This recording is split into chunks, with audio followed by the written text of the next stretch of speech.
नमस्कार स्टूडेंट्स। हिंदी में हमने 2 पार्ट रिवीजन कर लिए हैं 2 वीडियो में। आज से 3rd पार्ट है रिवीजन का। हाँ, उसमें हमने सेक्शन ए के जो क्वेश्चन आंसर MCQ वो सब आ गए। आज हम सेक्शन बी का करेंगे, जो 2-3 लाइन में आंसर, 4-5 लाइन आंसर, और सेक्शन सी में जो ग्रामर सेक्शन है वो हम करेंगे। हाँ, तो सेक्शन बी में जो पद्य विभाग है उसमें 7th पोएम आने वाली है। तो सबसे पहले उसका 2-3 वाक्य में उत्तर। सूरदास ने किस प्यासे को दूरमती कहा है? तो इसका आंसर होगा, गंगा नदी के जल से शुद्ध और पवित्र अन्य कोई जल नहीं है। जो प्यासा व्यक्ति उसे छोड़कर अपनी प्यास बुझाने के लिए कुआं खुदवाए, उसे सूरदास जी ने दूरमती कहा है। कि गंगा जल जैसा कोई पवित्र और शुद्ध जल नहीं है, फिर भी जो व्यक्ति वो जल छोड़कर कुआं प्यास बुझाने के लिए कुआं खुदवाता है, तो उसे सूरदास जी ने क्या कहा है? दूरमती कहा है। सेकंड है, सूरदास छेरी यानी कि बकरी दूहने की जरूरत क्यों नहीं समझते? तो सूरदास अपने प्रभु श्री कृष्ण को कामधेनु मानते हैं, इसलिए वो बकरी दूहने की जरूरत नहीं समझते। 3rd क्वेश्चन है, सूरदास के अनुसार 100 कल्प जीने की आवश्यकता क्यों नहीं है? तो सूरदास मानते हैं कि श्री कृष्ण की दुर्लभ छवि के एक पल के लिए दर्शन भी हमें धन्य बना देते हैं। ऐसे दर्शन हो जाए तो फिर 100 कल्प जीने की आवश्यकता नहीं है। क्या कहते हैं सूरदास जी? कि श्री कृष्ण की दुर्लभ छवि के अगर एक पल दर्शन हो जाए ना, तो वो हमें इतना धन्य बना देते हैं वो दर्शन, कि फिर हमें 100 कल्प जीने की, मतलब हजारों साल, 100 साल तक जीने की इच्छा आवश्यकता ही नहीं है। उसके दर्शन ही इतने दुर्लभ होते हैं। अब हम करेंगे 4-5 लाइन में आंसर। उसमें फर्स्ट क्वेश्चन है, सूरदास जी ने किन उदाहरणों द्वारा अपनी अनन्य भक्ति भावना प्रकट की है?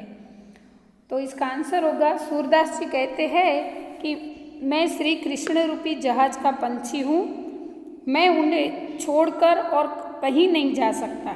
श्री कृष्ण की महिमा भूलकर मैं और किसी देवता का ध्यान नहीं कर सकता। श्री कृष्ण जैसी गंगा का जल मिलने के बाद मुझे कुएं का जल पीने की चाह नहीं है। रिपीट करूँ वापस से। सूरदास जी कहते हैं कि मैं श्री कृष्ण रूपी जहाज का पंछी हूँ, मैं उन्हें छोड़कर और कहीं नहीं जा सकता। श्री कृष्ण की महिमा भूलकर मैं और किसी देवता का ध्यान नहीं कर सकता। श्री कृष्ण जैसी गंगा का जल मिलने के बाद मुझे कुएं का जल पीने की चाह नहीं। सूरदास जी कहते हैं कि मेरा मन मधुकर श्री कृष्ण की भक्ति का अम्बुज रस चखने के बाद अन्य किसी रस की इच्छा नहीं रखता है। मतलब मेरा मन मधुकर यानी कि भंवरा है, जिसको श्री कृष्ण भक्ति का रस मिल गया है, उसको किसी रस की इच्छा नहीं है। मेरे प्रभु तो कामधेनु के समान है, उनको छोड़कर मैं बकरी का दूध दूहने क्यों जाऊँ? कामधेनु कैसी गाय है कि वो उसको जब भी हम उसके सामने इच्छा प्रकट करते हैं कि दूध चाहिए तो वो दूध देती है। तो श्री कृष्ण क्या कहते हैं कि सूरदास जी क्या कहते हैं कि श्री कृष्ण मेरे लिए कामधेनु है, मैं जो मांगता हूँ वो मिलता है, तो फिर मैं और कहीं पे क्यों जाऊँ? इस प्रकार सूरदास जी ने विभिन्न उदाहरणों द्वारा अपनी भक्ति भावना प्रकट की है। मतलब उनका कहने का मतलब ये ही है कि उनके लिए कृष्ण ही सर्वस्व है। वो कृष्ण को छोड़कर और किसी देव की दर्शन के लिए नहीं जाना चाहते और किसी देव की आराधना करना नहीं चाहते। वो कृष्ण को ही अपना सर्वस्व मान रहे हैं। अभी नेक्स्ट है, बालक श्री कृष्ण के स्वरूप का वर्णन कीजिए। तो बालक श्री कृष्ण की मूर्ति बड़ी मनोहर है। वे अपने हाथों में मक्खन लिए घुटनों के बल चल रहे हैं। उनके मुंह में मक्खन लगा हुआ है। उनके गाल सुंदर और आंखें चंचल है। उनके माथे पर घोरोचन का तिलक लगा हुआ है। उनकी लटें मदमस्त भौरे जैसी सुंदर लग रही है। वे अपने गले में कंठूला की माला पहने हुए हैं। इस प्रकार श्री कृष्ण की छवि अत्यंत मनमोहक है। वापस से रिपीट करती हूँ कि श्री कृष्ण की मूर्ति बड़ी मनोहर है। वे अपने हाथों में मक्खन लिए घुटनों के बल पर चल रहे हैं। उनके मुंह में मक्खन लगा हुआ है। उनके गाल सुंदर और आंखें चंचल है, उनके माथे पर गोरोचन का तिलक लगा हुआ है, उनकी लट्टें मदमस्त भौरे जैसी सुंदर लग रही है, वे अपने गले में कंठूला की माला पहने हुए। इस प्रकार श्री कृष्ण की छवि अत्यंत मनमोहक है, यानी कि मन को मोहने वाली है। थर्ड क्वेश्चन है, सूरदास अपने आप को धन्य क्यों मानते हैं? तो इसका आंसर है, सूरदास श्री कृष्ण के अनन्य भक्त है। श्री कृष्ण के अतिरिक्त वे अन्य किसी का ध्यान नहीं करते। श्री कृष्ण की मनमोहक छवि सदा आँखों में बसी रहती है। यह छवि उन्हें अनुपम सुख प्रदान करती है।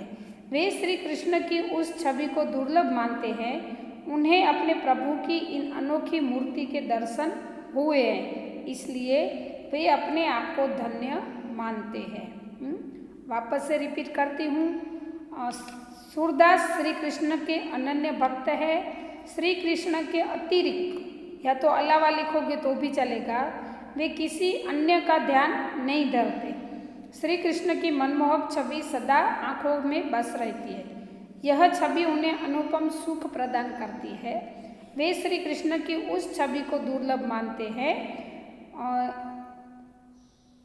उन्हें अपने प्रभु की इन अनोखी मूर्ति के दर्शन हुए हैं, इसलिए वे अपने आप को धन्य मानते हैं। तो स्टूडेंट्स, यहाँ पे 4-5 वाक्य के उत्तर उसका रिवीजन कंप्लीट होता है।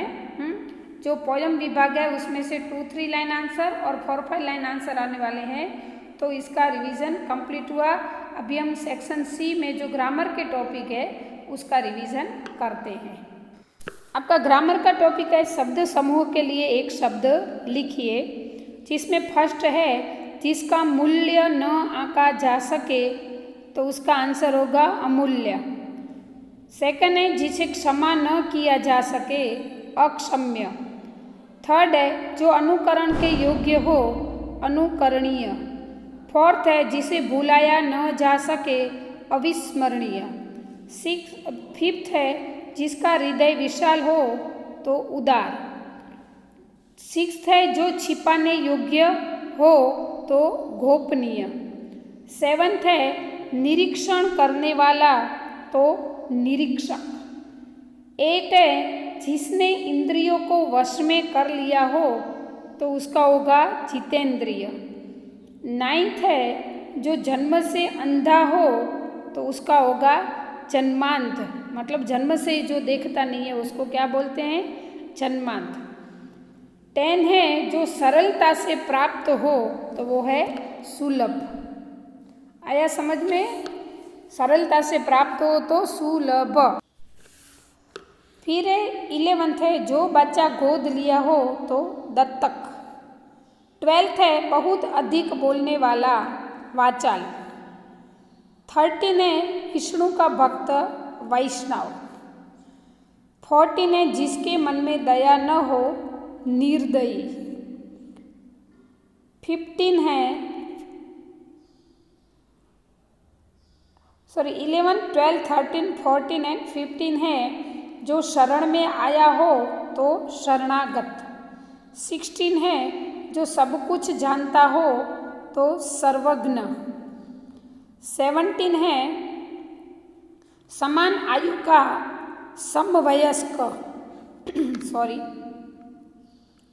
18 है सदा रहने वाला, तो शाश्वत। 19 है जिसे करना कठिन हो, तो दुष्कर। और 20 है सबको समान दृष्टि से देखने वाला, तो समदर्शी।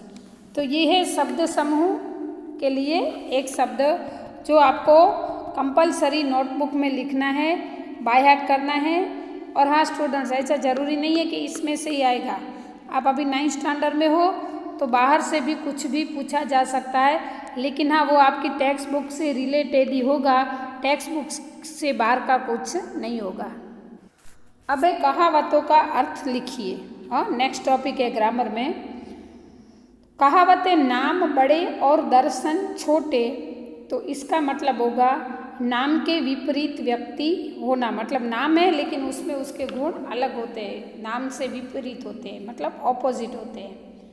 सेकंड, काला अक्षर भैंस बराबर, तो बिल्कुल अनपढ़ होना।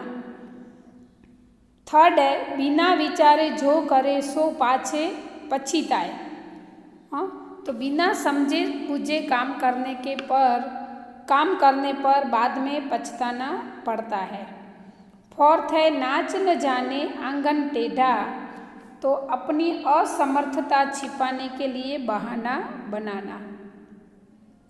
फिफ्थ है, अपनी डफली अपना राग, तो मिलकर काम न करने पर ये कहावत की जाती है कि खुद की डफली है, खुद का ही राज चलाते और किसी का मानते नहीं है। सिक्स्थ है, स्वामी होनो सहज है दुर्लभ होनो दास, मतलब स्वामी बनना आसान है लेकिन दास बनना कठिन है। सेवंथ है, सावन सूखे न भादो हरे, मतलब अच्छे बुरे समय में एक सा अपरिवर्तित रहना, मतलब एक समान ही रहना। सावन में कभी सूखता नहीं है, भादों में हरा भरा नहीं रहता है। मतलब दूध का दूध पानी का पानी, तो सच्चा न्याय करना। 9 नगद न 13 उधार, तो इसका होगा कुछ न मिलने की अपेक्षा थोड़ा बहुत मिल जाना भी बेहतर है। मतलब कुछ 9 नगद न 13 उधार, मतलब हमें ऐसा लगता है कि यहाँ से कुछ नहीं मिलने वाला है और फिर भी थोड़ा कुछ मिल जाता है तो हमें अच्छा लगता है। 10th है, न रहेगा बांस न बजेगी बांसुरी, तो इसका आंसर होगा कार्य न करने के लिए कारण कोई तहस नहस कर देना, यानी कि कारण कोई नष्ट कर देना। हाँ, अगर बांस होगा तो बांसुरी बजेगी, तो इसलिए बांस को ही नष्ट कर देंगे तो बांसुरी नहीं। तो कार्य नहीं करना है तो उसके कारण को नष्ट कर देना, इसका यही होगा न रहेगा बांस न बजेगी बांसुरी। 11th है, जिसकी लाठी उसकी भैंस, तो संसार में सब जगह बलवान व्यक्ति की ही विजय होती है। फिर 100 सुनार की 1 लुहार की, तो इसका होगा कमजोर की 100 चोटें तथा बलवान की 1 चोट बराबर होती है। 13 है, दुधार गाय की लात भली, तो जिससे लाभ हो उसकी झिड़कियाँ भी सहनी पड़ती है, यानी डांट सहनी पड़ती है। 14 है, सांप भी मरे और लाठी भी ना टूटे, तो बिना किसी तरह का नुकसान सहे काम पूरा करना। बिना किसी तरह नुकसान सहे काम पूरा करना। 15 है, 4 दिनों की चांदनी फिर अंधेरी रात, तो जीवन में सुख थोड़े दिनों के लिए या अल्पकाल के लिए होता है। और लास्ट है, जहाँ चाह वहाँ राह, यानी कि दृढ़ इच्छा हो तो कोई न कोई रास्ता मिल ही जाता है। अगर हमें इच्छा है कि इस रास्ते पर हमें जाना ही है तो उसके लिए दृढ़ इच्छा हो तो हमें कोई न कोई रास्ता मिल ही जाता है। तो स्टूडेंट्स, यहाँ पे आपका रिवीजन कंप्लीट होता है। हाँ, आपको अभी रिवीजन में सब कुछ भेज दिया है। प्लीज़ आप लोग सब अच्छे से लिख लेना, हाँ, और अच्छे से पढ़ाई करना। सेक्शन डी लेखन विभाग में स्टोरी है, जो आपको डायरेक्ट उसके टॉपिक मिलेंगे और उस टॉपिक पे आपको स्टोरी बनानी है। और हाँ, और भी अभी है आपका एक टॉपिक लिंग पहचानिए, वो भी आपको डायरेक्ट करना है क्योंकि वो आपके लिए अभी आप 9th में हैं तो इतना आपको आना ही चाहिए कि लिंग पहचानिए कि ये वर्ड स्त्रीलिंग है या पुल्लिंग है, वही आपको पहचानना है। हाँ, तो यहाँ पे हिंदी का रिवीजन कंप्लीट होता है। अस्तु।